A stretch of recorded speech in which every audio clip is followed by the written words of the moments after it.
Donald Trump has taken part in his first formal press conference since his election victory was confirmed by Congress. He's signalled some major foreign policy shifts as he eyes potential expansion of the United States territories. Sky News Washington correspondent Annalise Nielsen joins us live now. Annalise, what will the new Trump administration mean for Europe? Well, look, we don't know yet. And the question is this bluster from Donald Trump trying to assert his authority as he comes into his second term in the White House, or is he serious? And that's a big part of his power. Just look at what's happened in Canada with Justin Trudeau having to resign after he botched his approach to tariffs with Donald Trump. This is the kind of power that he is working to leverage when we're talking about territorial expansion to Greenland and the Panama Canal as being serious prospects in the next few years. But first, these comments about Ukraine are what Europe will be watching very closely. He suggested that for the US to continue its support of NATO as it has been in the past, they need to see European members meet and exceed that 5% national GDP going to defence and not relying on the US to be putting in all that money as they characterise it. What he's also said is that he does understand Putin's perspective, which Democrats will undoubtedly be casting as putting a sympathetic lens on Russia's involvement in Ukraine. Putin said you could never have NATO involved with Ukraine. Now, they've said that that's been like written in stone. And somewhere along the line, Biden said, no, they should be able to join NATO. Well, then Russia has somebody right on their doorstep, and I could understand their feeling about that. But there were a lot of mistakes made in that negotiation.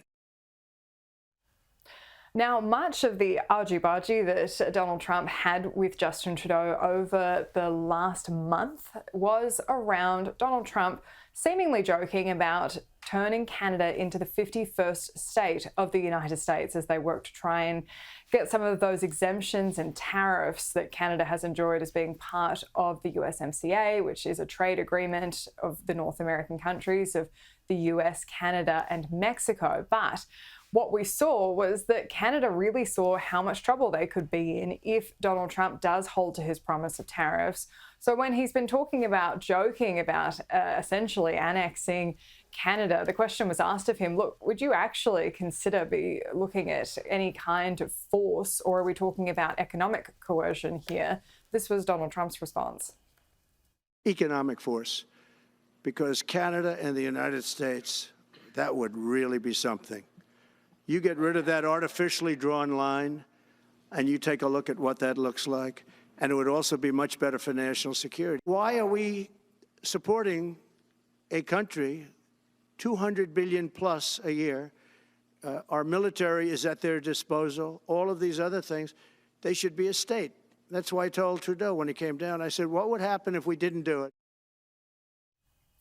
And the other aspect to Donald Trump's potential expansion of the US is him not only talking about forcibly taking over the Panama Canal, but also Greenland. Now, Greenland is a strategic asset, just the location of it. In the past, there has been this issue with the fact the US has lost a couple of atomic bombs there that were accidentally released over 50 years ago and have never been recovered. So there's that somewhat historic aspect to it, which might be playing into people's minds. But this is also just so much of how Donald Trump approaches his foreign policy. This is how he keeps everyone else on his toes. And so he sent his son, Donald Trump Jr., to Greenland, and he was met there by a lot of Donald Trump supporters. Greenland is a territory of Denmark, so it's not likely that Denmark would be looking to give up Greenland, but this is part of his approach. This is what we should be watching, because this is how he asserts US authority around the world, and it won't be long before we start seeing moves like this happening in our region in the Indo-Pacific. Annalise Nielsen, thank you.